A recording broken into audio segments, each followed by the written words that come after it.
Clase de hipersensibilidad. La inmunidad sirve a la importante función de defender al anfitrión contra las infecciones microbianas, pero las respuestas inmunitarias también son capaces de provocar lesiones tisulares y enfermedades. Los trastornos causados por respuestas inmunitarias se llaman enfermedades por hipersensibilidad. La hipersensibilidad es una situación de reactividad anómala en la que el organismo reacciona con una respuesta inmunitaria exagerada o inapropiada frente a algo que se percibe como una sustancia extraña.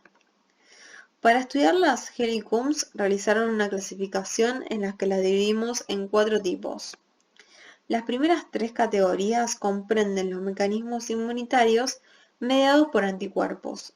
Son conocidas también como reacciones de hipersensibilidad inmediatas, ya que en el individuo sensibilizado, la reexposición al antígeno causa manifestaciones que se observan a los pocos minutos u horas de la reexposición. La cuarta categoría comprende a las reacciones de hipersensibilidad de tipo retardada, ya que en el individuo sensibilizado, la reexposición al antígeno causa manifestaciones que se observan luego de las 18 a 72 horas de la reexposición. En este video nos vamos a centrar en las reacciones de hipersensibilidad de tipo 1.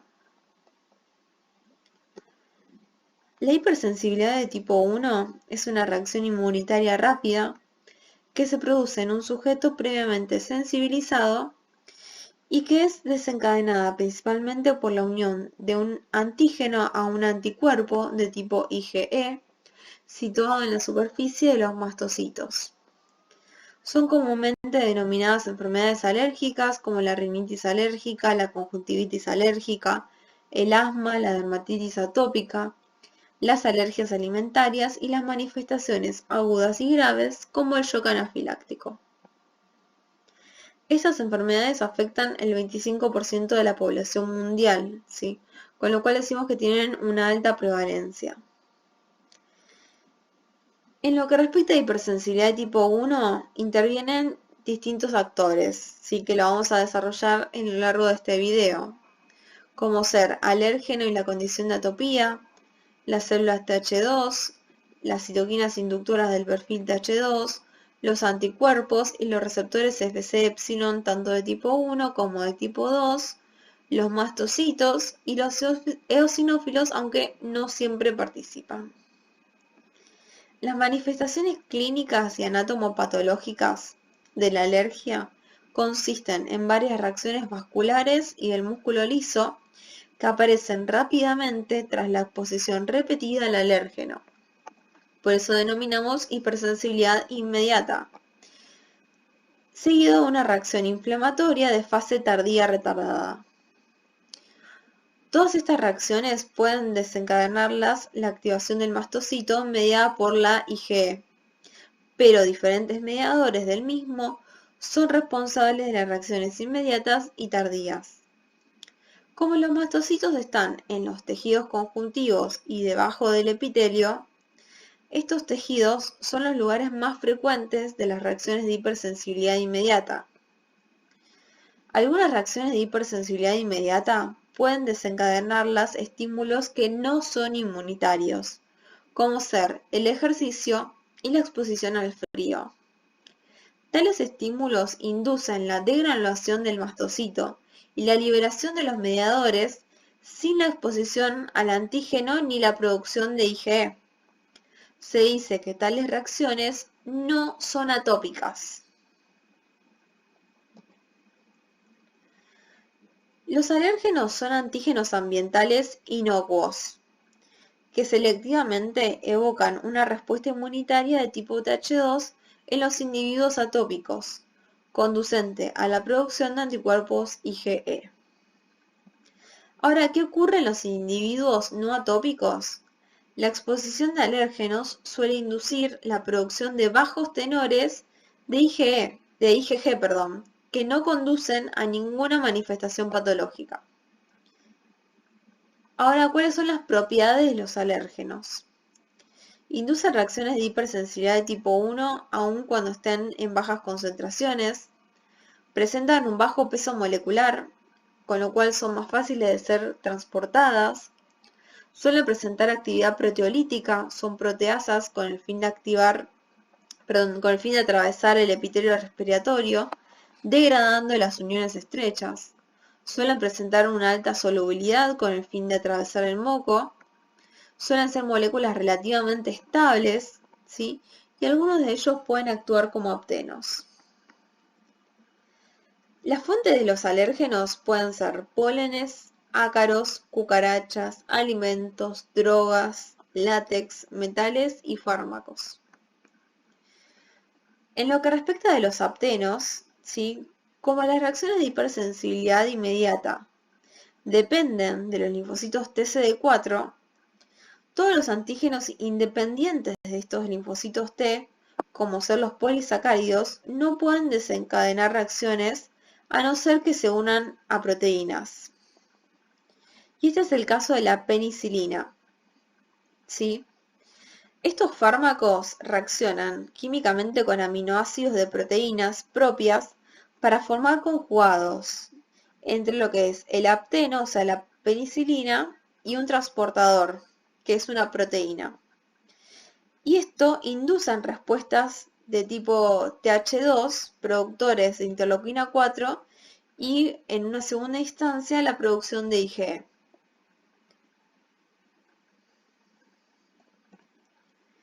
La atopía es la capacidad heredada de ciertos individuos para inducir una respuesta de anticuerpos de tipo IgE frente a sustancias inocuas denominados alérgenos y desarrollar en consecuencia una enfermedad alérgica.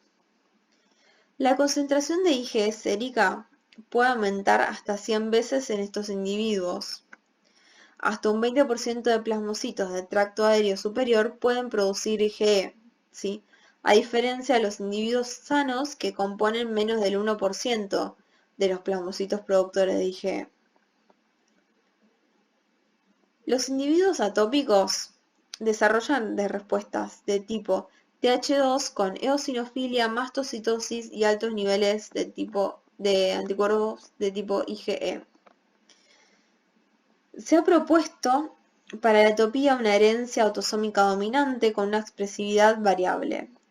Se sabe que si uno de los padres es atópico, los hijos tendrán una probabilidad cercana al 60% de padecer atopía, mientras que si ambos padres lo son, la probabilidad trepa al 80%.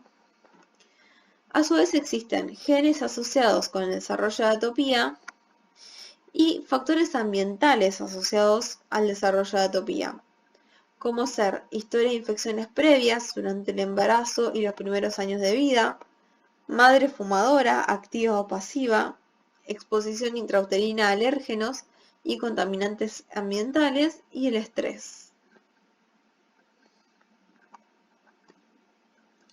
En todas las reacciones de hipersensibilidad de tipo 1 existen dos fases, una fase de sensibilización y una fase efectora, que la podemos dividir a su vez en temprana y tardía.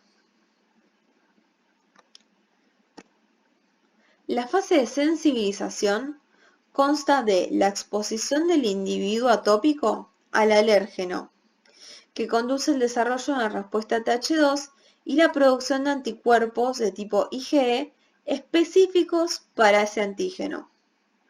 Obviamente se genera memoria inmunitaria B2 ante el antígeno. ¿Cómo se da? Básicamente por una captación y presentación antigénica de estas células dendríticas e inducción de un perfil Th2. Y obviamente un perfil T follicular helper. Luego se desarrolla la producción de anticuerpos IgE, ¿sí? Ante el primer contacto con el alérgeno. Esta IgE se va a unir a receptores específicos, que son los receptores Fc epsilon de tipo 1, en los mastocitos y basófilos. Estos alérgenos son capaces de acceder, aún en ausencia de daño tisular, a las células dendríticas que pueblan profusamente las mucosas. En los pacientes atópicos, estas células dendríticas inducen la diferenciación de las células TCD4 en un perfil TH2 y promueven, en consecuencia, la producción de anticuerpos de tipo IgE por las células B2. Y como dijimos, reiteramos, estos anticuerpos se unirán a través de su porción Fc a los receptores Fc epsilon R1.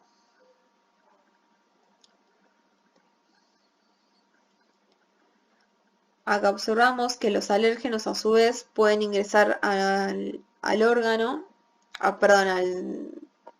al cuerpo, a través ya sea de una actividad proteolítica, ¿sí?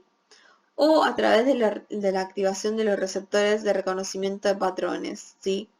Acá observamos los de tipo TOL, los de lectina tipo C. Y obviamente, luego que ingresa a nuestro cuerpo, el alérgeno induce la secreción de TSLP, interleuquina 33 y 25 por parte del epitelio, ¿sí? Y estas tres citoquinas son las que van a diferenciar a estos linfocitos T naive en un perfil de tipo TH2. Obviamente existe una relevancia, ¿sí?, de los linfocitos de la inmunidad innata en los procesos alérgicos, ya que también son estimulados por estas tres citoquinas, y estos linfocitos, luego de ser activados primordialmente por estas tres citoquinas, comienzan a sintetizar citoquinas que son muy similares a lo que es el perfil de tipo TH2. Sí, obviamente interleuquina 4, 5, 9, 13 y 25. Ahora veamos estos receptores para el fragmento Fc de la inmunoglobulina E. Existen dos tipos, tenemos los tipo 1 y los tipo 2. Los tipo 1 pertenecen a la superfamilia de las inmunoglobulinas. Se expresan en un altísimo número en la superficie de los mastocitos y en el mismo se encuentra siempre saturado por anticuerpos IgE, ya que presentan una altísima afinidad para el fragmento Fc de la IgE. Esta unión del anticuerpo con el receptor en el mastocito estimula la síntesis y la expresión del receptor, a su vez, y aporta una fuerte señal de sobrevida. Ahora bien, el reconocimiento del alérgeno por los anticuerpos IgE unidos a los receptores Fc epsilon de tipo 1 induce la agregación de estos anticuerpos y del receptor, estimulando una cascada de señalización conducente a la activación del mastocito y a su degranulación. Paso importantísimo para las reacciones de hipersensibilidad de tipo 1. En lo que respecta a los anticuerpos Fc epsilon 2, es el único tipo de receptor para el fragmento Fc de los anticuerpos que no pertenece a la superfamilia de las inmunoglobulinas. Pertenece a la superfamilia de las lectinas de tipo C. Este receptor es expresado por los monocitos, macrófagos, células dendríticas, eosinófilos, linfocitos B y plaquetas, como también por las células epiteliales. La expresión del receptor es incrementada por la acción de las citoquinas interleuquina 4 e interleuquina 13, producidas obviamente por el perfil TH2. Y este reconoce y une dos ligandos, el fragmento Fc de la IgE y la molécula CD21. El receptor Fc epsilon de tipo 2, expresado por el epitelio, puede mediar el transporte bidireccional de la inmunoglobulina E a través del epitelio, promoviendo la presencia de anticuerpos IgE en la luz, como también el transporte de alérgenos que se hayan unido a los anticuerpos IgE, obviamente, desde lo que es la luz hasta los sitios inductivos de las mucosas. El receptor Fc epsilon de tipo 2, expresado en la superficie de los linfocitos B, puede ser escindido por proteasas y liberarse como receptor soluble. Bajo esta forma puede interactuar con la molécula CD21, que recordemos que es correceptor B. Esta interacción brinda una señal estimulatoria adicional al linfocito B, promoviendo el cambio o sea, el switch de isotipo hacia IgE y contribuye así a la perpetuación del fenómeno alérgico. Ahora, ¿qué ocurre con los mastocitos en los individuos atópicos? Sabemos que existe un número extraordinariamente elevado de receptores Fc epsilon de tipo 1 en la superficie del mastocito, aproximadamente 500.000 por célula. Y estos receptores Fc de tipo 1 expresados se encuentran siempre saturados por anticuerpos de tipo IgE. Debemos diferenciar los mastocitos de aquellos individuos atópicos de los que no lo son. La diferencia principal radica en que en los individuos no atópicos, los receptores Fc de las inmunoglobulinas IgE se encuentran asociados a anticuerpos IgE de diversas especificidades. Por eso se grafican los anticuerpos con diferentes colores, ¿sí? Mostrando diferentes especificidades. En cambio, aquellos individuos que presentan la condición de atopía, la mayoría de sus receptores Fc se encuentran asociados a anticuerpos IgE específicos para un mismo antígeno, o en este caso alérgeno.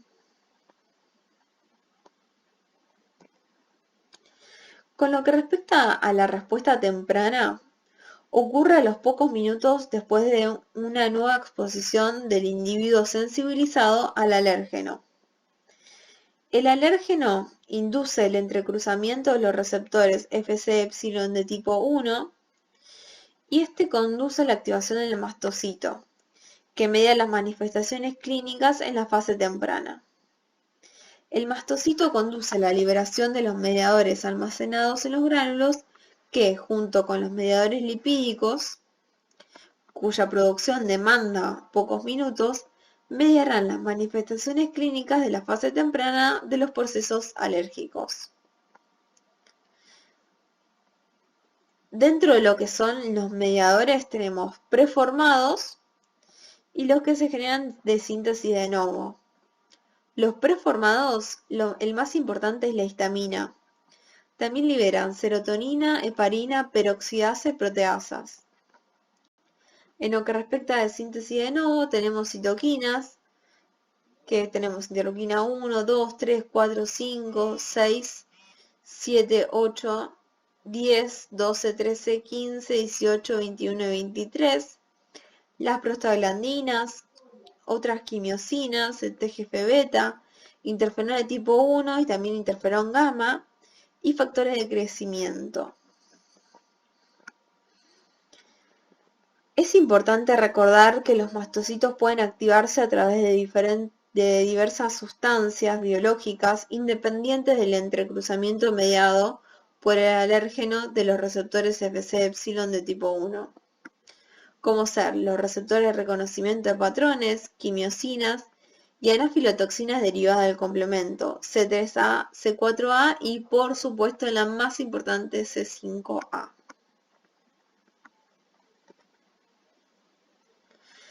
Dentro de los efectos inducidos por los mediadores preformados y neosintetizados producidos por el mastocitos, el principal, recordemos que es la histamina, que acá definimos cuáles son las funciones, ¿sí? Contrae la musculatura lisa bronquial generando broncoespasmo, relaja la musculatura lisa vascular, con lo cual deriva en una hipotensión arterial, incrementa la permeabilidad vascular, que genera edema, estimula las terminaciones nerviosas, conduciendo al dolor, y actúa sobre las células dendríticas, inhibiendo su capacidad para reducir la diferenciación de los TCD4 en un perfil TH1 y promueve el perfil TH2. Acá observamos una imagen donde de nuevo vemos todas las funciones de los mediadores que libera este mastocito. ¿Sí? La histamina con la vasodilatación, la fuga vascular por aumento de la permeabilidad, la broncoconstricción Acá observamos cómo disminuye la luz del bronquio. Existe también una hipermotilidad intestinal. Estas citoquinas y mediadores lipídicos median lo que es la inflamación. Y obviamente las enzimas generan el daño tisular.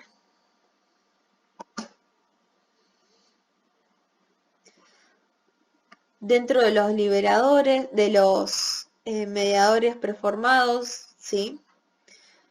Aumentan la permeabilidad capilar, como venimos hablando. Esto genera la urticaria, el angioedema, el edema laringio y la hipotensión como manifestaciones clínicas. El edema mucosa puede ser manifestado como un edema laringio, rinitis, asma, y la contracción del músculo liso puede ser manifestado en forma de asma y dolor abdominal.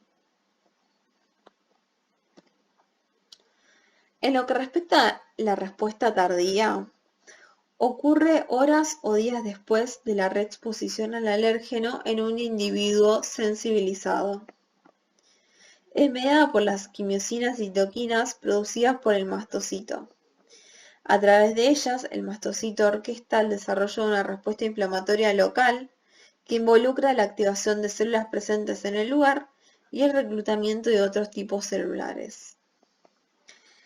Entre las primeras se destacan las propias células epiteliales, las células musculares, los macrófagos y las células Th2. Entre las reclutadas se destacan en primer lugar los eosinófilos, los cuales también van a liberar diversas citoquinas, quimiosinas, obviamente los mediadores lipídicos, leucotrienos y PAF, y a su vez tienen gránulos citotóxicos, que contienen la peroxidasa del eosinófilo, la proteína básica mayor, una proteína catiónica del eosinófilo y la neurotoxina derivada del eosinófilo.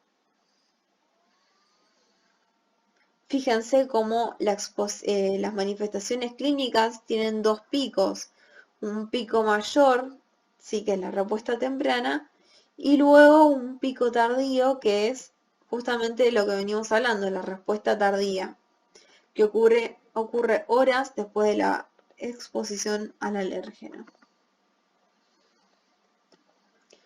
Un concepto importante es la anafilaxia, que es una reacción sistémica grave que ocurre de forma inmediata tras la exposición de un alérgeno en un individuo previamente sensibilizado.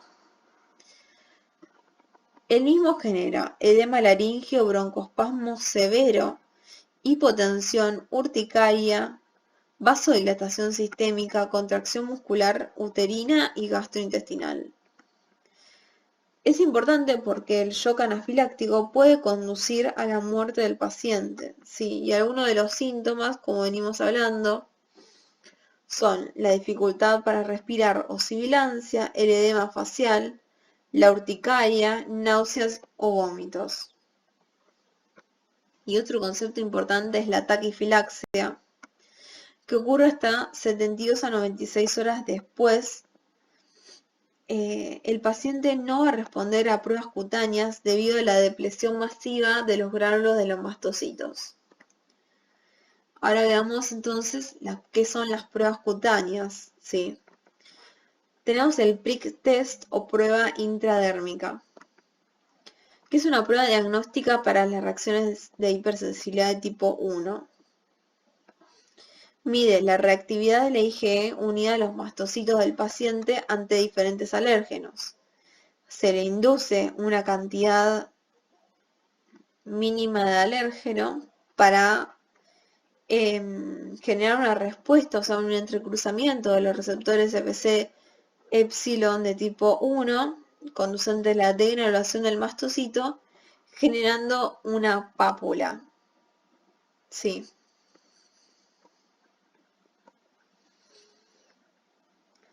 La enfermedad estrella de la hipersensibilidad de tipo 1 es el asma, que es una enfermedad heterogénea, caracterizada por la inflamación crónica de la vía aérea, hiperreactividad bronquial y un conjunto de síntomas como sibilancias recurrentes, tos y dificultad respiratoria.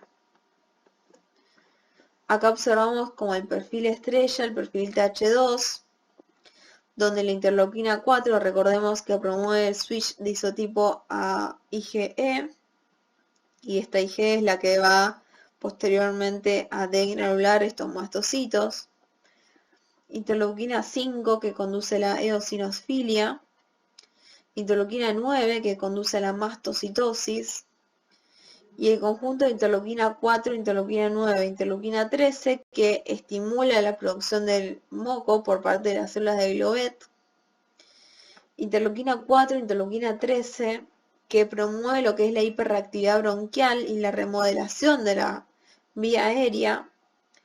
Y esto básicamente por aumento de las células musculares lisas. Se hipertrofian, donde tenemos un bronquiolo normal, ¿sí?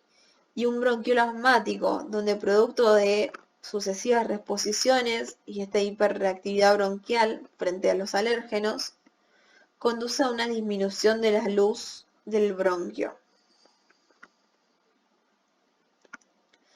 El TSLP es una citoquina secretada por las células epiteliales de la piel, el intestino y los pulmones, y potencia la actividad de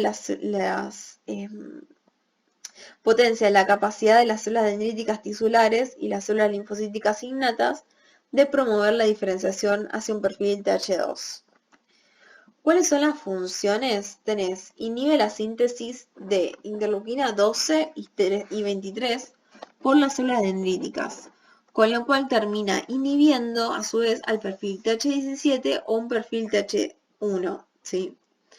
Y estimula la síntesis de interleuquina 10 y TGF-beta, con lo cual diferencia a Tregs inducibles y obviamente promueve el perfil TH2. En lo que respecta a las funciones de la interleuquina 33, promueve la diferenciación al perfil TH2 y promueve en células TH2 a la producción de interleuquinas 4, 5 y la interleuquina 33. Ahora, como bien decíamos, esta remodelación de la vía aérea se centra en una fibrosis subepitelial, aumento de la masa de células musculares, una hiperplasia glandular, una hiperplasia de las células de Globet, edema y angiogénesis. Bueno, eso es todo. En una segunda instancia vamos a ver los otros tipos de hipersensibilidades. Nos queda ver hipersensibilidad de tipo 2, 3 y 4.